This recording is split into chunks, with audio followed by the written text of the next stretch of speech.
Everyone, welcome to your dry delight. Now, I'm going to tell you right now, if you're wondering why the camera is in like a weird part of the screen, it'll make more sense because we're doing another visual novel, baby. So we've done a lot of stuff. Dramatical Murder. We did the one with the vampire people and the, oh my God, I just had it in my head. What was the name of it? It's going to bug me if I don't remember it. Oh my God, it's the night when the night comes. There we go. So we've done those things, and I figured, you know what? We've done like some very far in the future cyberpunk-esque stuff. We've done some like spooky like different monster world stuff. I want to do something more grounded, something more in like not now times, but at least something maybe older. So this one is a BL novel based on, it's just a romantic comedy that is called Your Dry Delight. It is basically set in the Prohibition era. So that's the 1920s, hence why we got this lovely fancy music that's happening.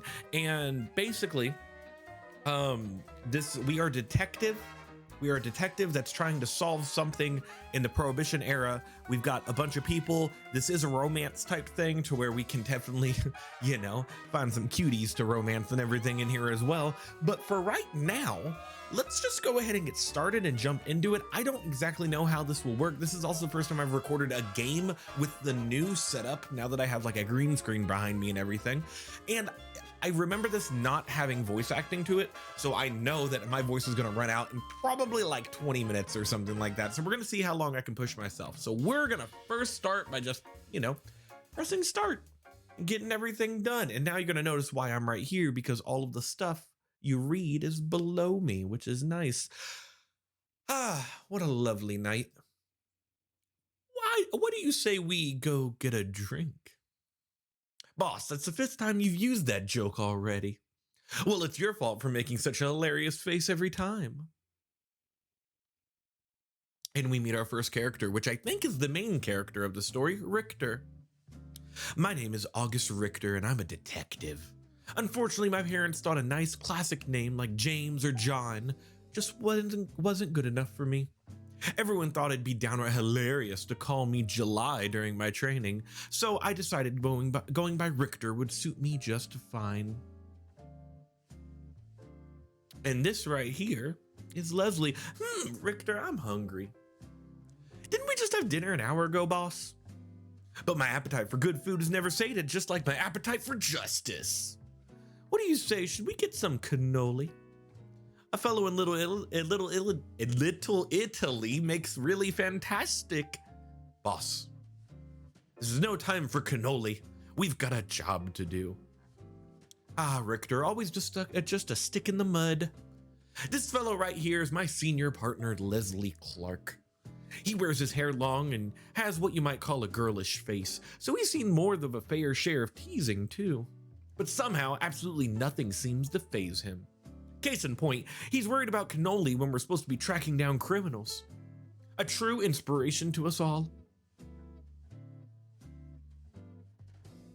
All right, let's get down to business. Sorry, I'm sorry. Every time I see it's gotta be the Disney like you have to do the melody to the song. I'm telling you right now, if you ever see me play one of these games before, I'm gonna have fun reading and everything. I might fuck up just all the time. Like I'm not the best reader, but this does give me practice in. Run through the plan one last time, step by step. You're still new to solo assignments, so I want to make sure you've got all the details down pat. Or you've just forgotten them because you fell asleep during our last meeting. How's that? Don't worry about it. I clear my throat, straighten my posture, and mentally pull up tonight's agenda. I will say, if you see words that are underlined, it's because this, since it's set in olden times, it has a glossary for different things that you have to see. Like if you see different sayings you don't understand, they usually have it underlined so they can say like what it means or like a light translation of what it would sound like during this time. It's actually quite nice. I played through the first like 5 minutes of this just so I could get like an idea of like recording everything. Or obviously my recording stuff ain't that good because like, you know, it's still pretty frame choppy, but you know what? We're not here for me. We're here for this lovely visual novel. You and I are splitting up to gather information on Cleveland's illegal liquor business and enforce Volstead. So Volstead, like for example, if I wanted to figure out what Volstead was, I would click it. And it says the Volstead Act, or occasionally just Volstead, is the informal name of the National Prohibition Act. So it's the Prohibition rule that everyone has. This act enforced the 18th Amendment of the US Constitution, which made the sale and production of alcohol illegal in the United States. The Volstead Act became law on my birthday, October 28th, 1919. Prohibition was the cause of a major rise in organized crime in America. As time went on, more and more people began to ignore the act, law enforcement included. Finally, on December 5th, 1933, the 18th Amendment was repealed and America was free to drink once more. So, like, we can learn. I think this takes place in Cleveland, so that's why they have Cleveland on here and whatnot. I'm heading to the Speakeasy on Ness Avenue, and you're meeting with an FBI contact to scope out some warehouses. Now, speakeasies, if you don't know what those are, those were usually places where you could drink, but it's usually done underground and whatnot. Informally speaking, sometimes actually underground, but sometimes it'd be like under the table, if you know what I mean, to where like you wouldn't tell anybody that's where it would be, but people would know that's where drinks, loopholes and stuff like that. It was obviously breaking the law, and that's why they would call it speakeasies, because you were supposed to speak easy on that. Fun fact about a math teacher, not a history teacher, but it is fun to talk about this stuff. Leslie. Leslie nods with his eyes closed, swiveling a little in his chair, like I do. Leslie nods with his eyes closed, swiveling a little chair. Damn it, he'd better not be dozing off again. For tonight, my cover is Jack Vaughn, and I work for the city government. Yes, so you say your job is helping civilians, and it will be technically true because you're terrible at lying. Why'd you get in this line of work again? I heard the agency needed detectives who didn't spend their payroll hours hunting for food. Ah, Richter, how cruel. With a theatrical gasp, Leslie spins rapidly around in his office chair like my dry remark just sent him into orbit. Sometimes I wonder what bizarre twist of fate landed us together. I love this background music, by the way. Her full remarks aside, it sounds like you're all prepared. We'll meet back here tomorrow morning to trade reports, drink coffee, and eat some donuts. Is it my imagination, or is he kind of drooling a little? He must really like food. Is that his character? And decide our next plan of action, of course. Understood? Loud and clear, boss. I give him a lazy salute before turning towards the door, smoothing out my vest. Richter. Please be careful. Watch yourself, stay alert, and don't do anything I wouldn't do. Like what? Skipping out on the job to get cannoli? I'm serious, Richter. You're my partner. I don't want you to be turned into Swiss cheese by a Tommy gun or something. I don't even need to click that. Tommy guns is a type of gun that's kind of like a machine gun. It was in Enter the Gungeon, if you ever seen one of those streams. He would use a food metaphor. So promise me you'll be careful, all right? I worry about you whenever you're off solo. Don't worry, Leslie. I've got this. I feel like a kid trying to get permission to leave home. He does know I've done undercover missions before, right? No need to worry about me, boss. This may come as a surprise, but I can tie my own shoes too. You've been letting me tie them so I wouldn't get my feelings hurt. Richter, I'm touched. He flashes me a playful grin, although it doesn't do much to mask the concern still in his voice.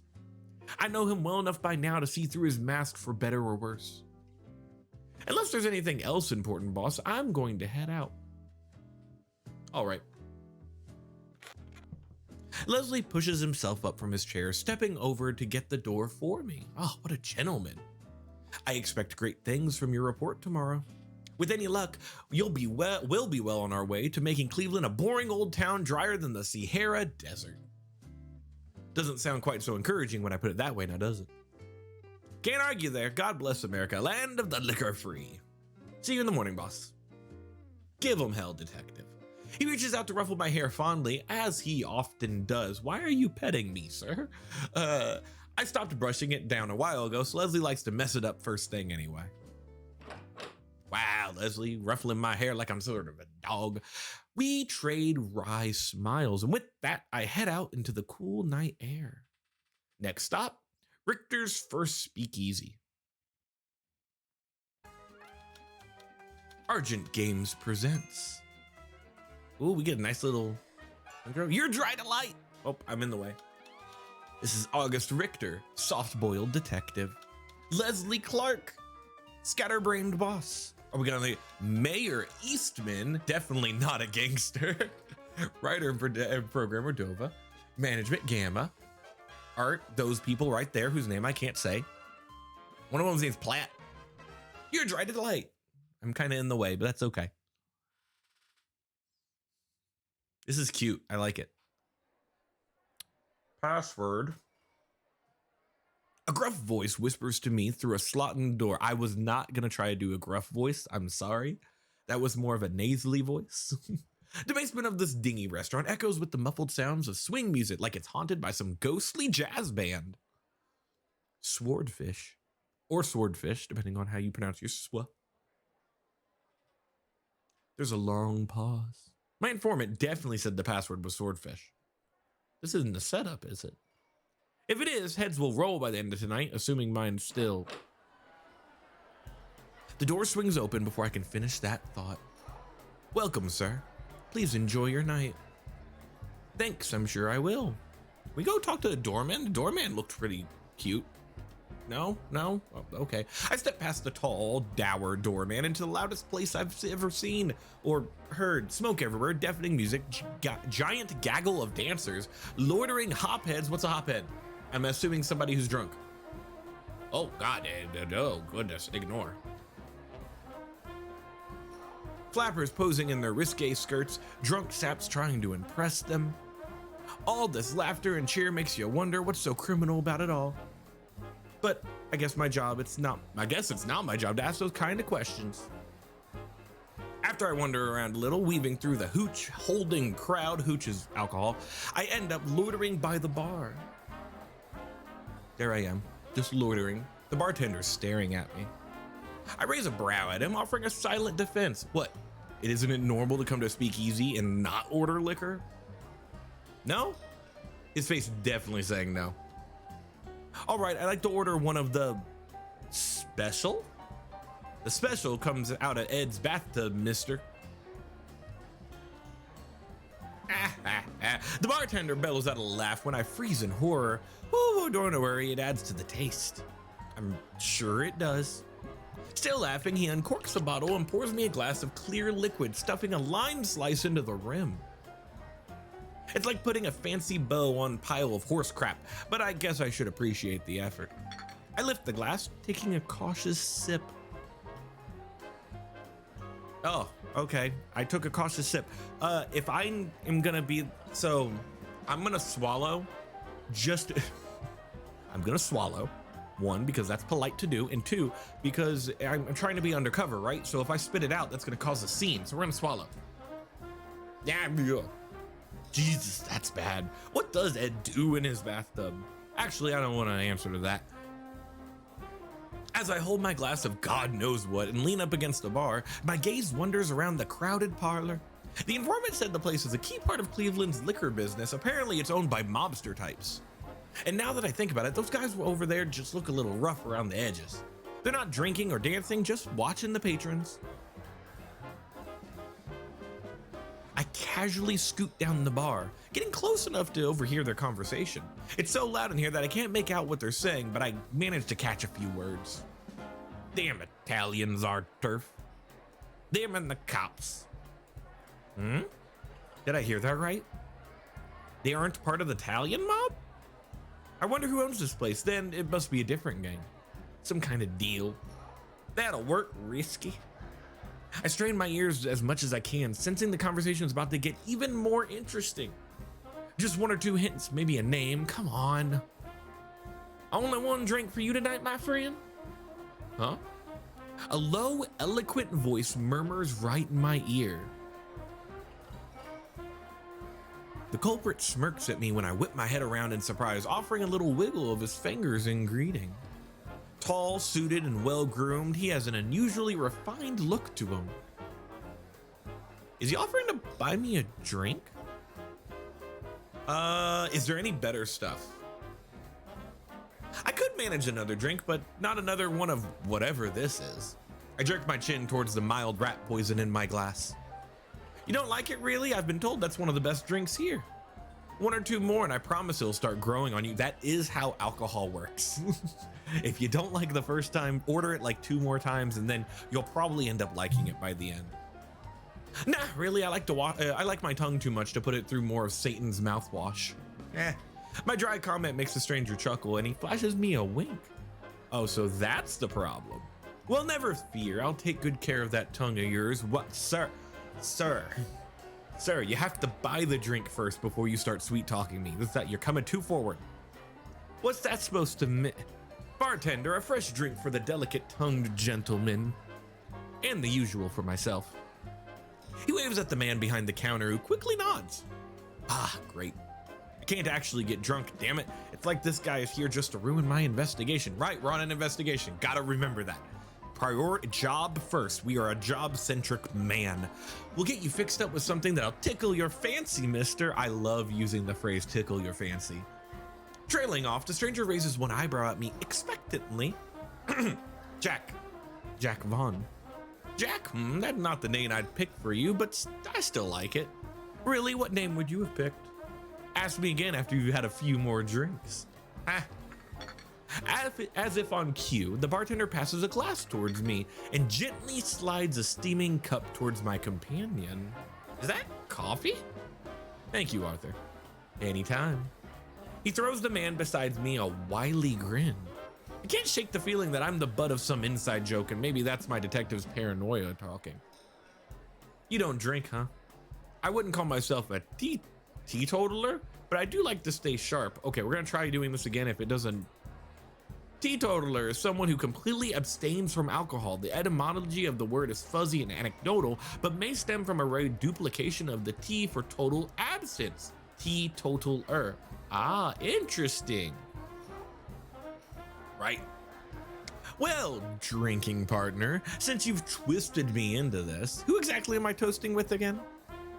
My name's Mayor, and I'll endeavor to make sure you won't forget it. Wow, he's trying to smooth talk so much. How am I supposed to read this guy? If I don't know better, I'd almost think he was trying to. L'chaim. Exclaiming some sort of toast, he clinks his cup against my glass. L'chaim. I mimic Mayor's pronunciation, and when he happily nods in approval, we both sip our drinks. Not as bad as the Ed Deluxe, but still feels like I swallowed a gasoline cocktail. Why the puckered face, Jack? Not smooth enough for that tongue of yours? Mayor leans in closer, propping his eyebrow on the counter and gazing at my face. Well, if he's hell-bent on being all friendly, maybe I can pull some information out of him. That's what we're gonna do. We're gonna use our body to pull information out of people. I've got it. We're gonna sweet talk him into all this tasty info. It's gonna work, I swear. I bet he knows something. He's got that kind of smug air to him. Yes, woe is me and my delicate tongue. Really, where do they get this stuff? Is it all home brewed? Surely there's a big cellar. Of course, why the biggest cellar in town, no less? Yo, he does know. Now I just taffed up. But more importantly, why don't you tell me a little more about yourself? Or a lot more, I promise I won't mind. Wow, he is trying he's using every move he can on us. So help me, I'm protecting my drink. I'm gonna have my hand over it the whole time. You are not gonna be able to do a dang thing, Mayor, if that is your name. I bet you're not even a mayor. All right, play it cool, Richter. I can't rush this, so he'll catch on. I'm nobody special, really. I keep civilians safe, serve the city and all that. I'm like Batman. Wait, Batman wasn't the 20s. I'm like a man-bat, if you will, superhero. His smirk deepens for some reason. Just another average fella here to relax after a hard day's work. Nothing suspicious. I'm just your average man, dude. Hoping to take the edge off.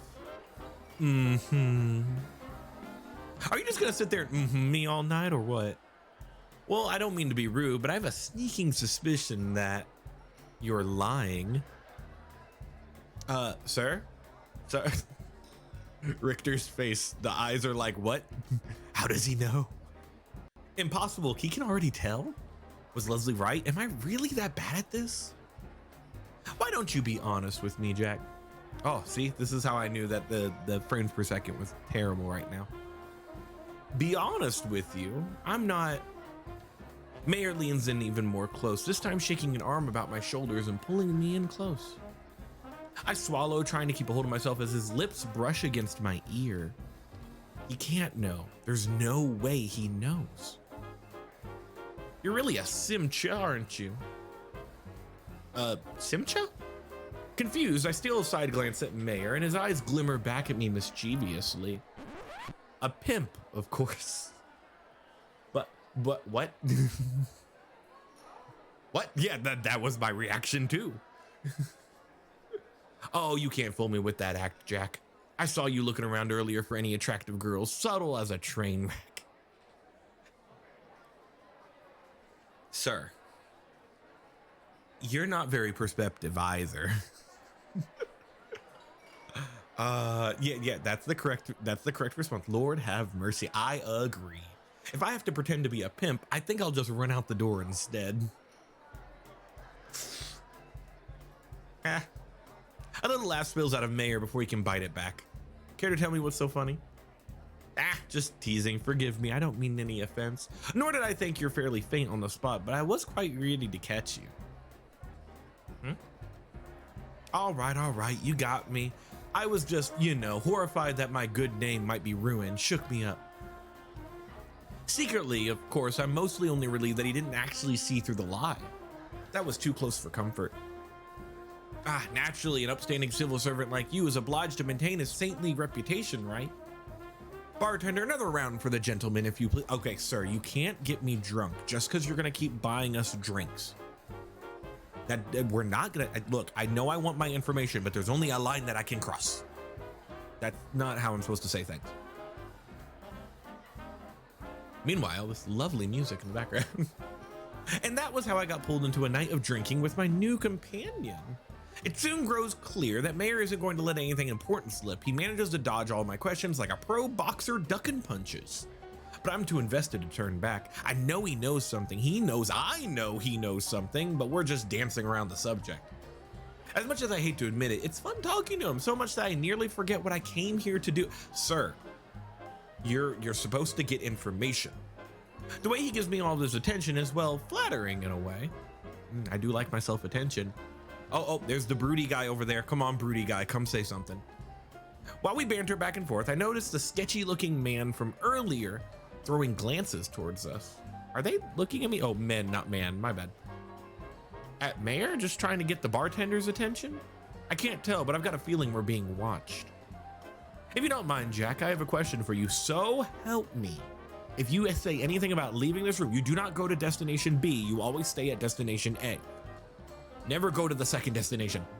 An elbow nudges against my side, interrupting my thoughts. A question? Sure, I'm all ears. I turn my head back towards Mayor, only to see him already pressed close to my side. Our cheeks are nearly brushing together. Sir, personal boundaries. This is a bubble. You can't be in the bubble. You wouldn't happen to be looking for underground work, would you? Exclamation point, my heart skips a beat. He's finally bringing it up? You could say that, more or less. Well, in that case, how about we make ourselves a deal? Oh God, we're gonna get into it with the mafia. That's not good.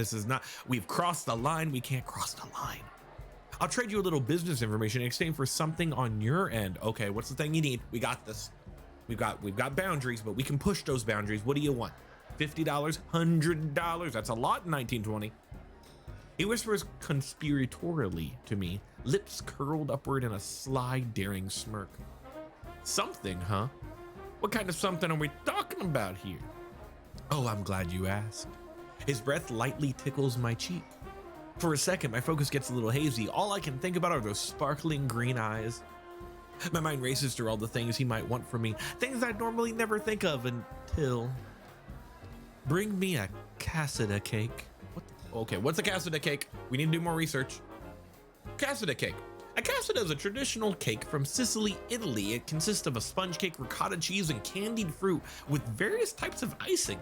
However, a different type of cassata gained popularity in Cleveland, Ohio in the 1920s.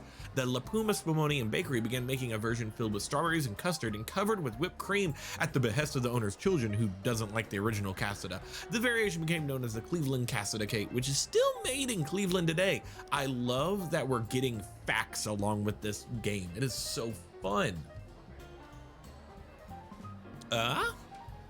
A cassata cake, the type from Frank's Bakery on the east side. Almost certainly not kosher, but I won't tell if you won't tell. I've heard they changed the recipe to something simply amazing, but let's just not say I'm not welcome in that neighborhood. Well, you do. What you mean? Not exactly the type of offer I was expecting. A cake, right. I'll think about it, no promises. Playing coy, are we? Very well, I see how it is. He exhales a small laugh that brushes my skin again, sending a little tingle down the nape of my neck. Please think it over carefully, and if you decide to accept my offer, come back here tomorrow night. How does that sound, Jack? I hesitantly nod. Can this wise guy really be part of some criminal outfit trading information for cakes? Perfect, it will be plenty worth your while, so keep that in mind. When he finally pulls back, I subconsciously exhaled the breath I didn't know I'd been holding. No matter how I look at it, he's been acting sweet on me. Of course, it's not like anyone would notice, crowded this place is. Do you happen to have a favorite kind of drink? Yes. Soda. Not alcohol.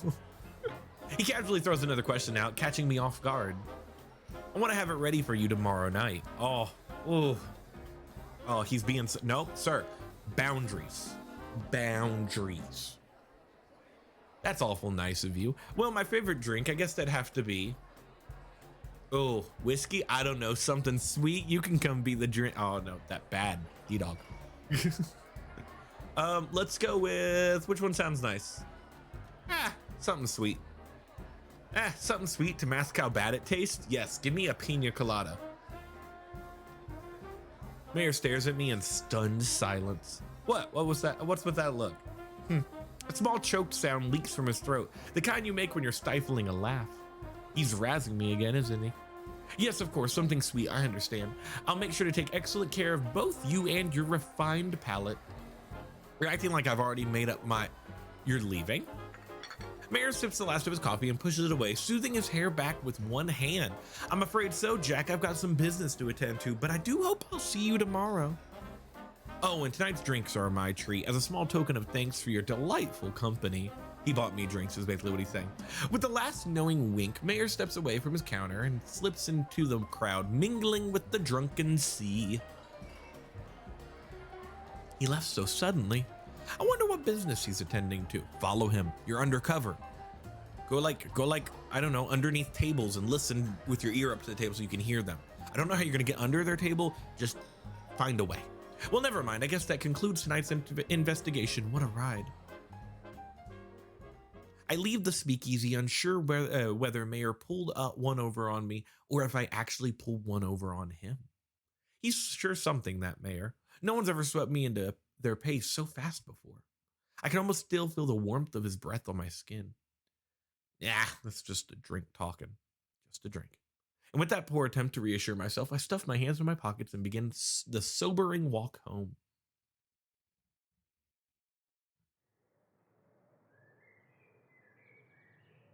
The gentle chirping of birds outside the window, the laughter of children on their way to school, the blinding sun. These are the ingredients that create the worst day. Okay, we're gonna stop here, and next episode is the next day, and we're gonna see what happens. I'll see you next time. Goodbye, everybody. I hope you all like this, by the way. If you do, click the like button. It makes me feel good about myself. I should probably end the video saying that. Yeah, that makes sense. Also, subscribe. I don't know when this is going to come out, if it ever will, but I am trying something, get some video games back out. So goodbye.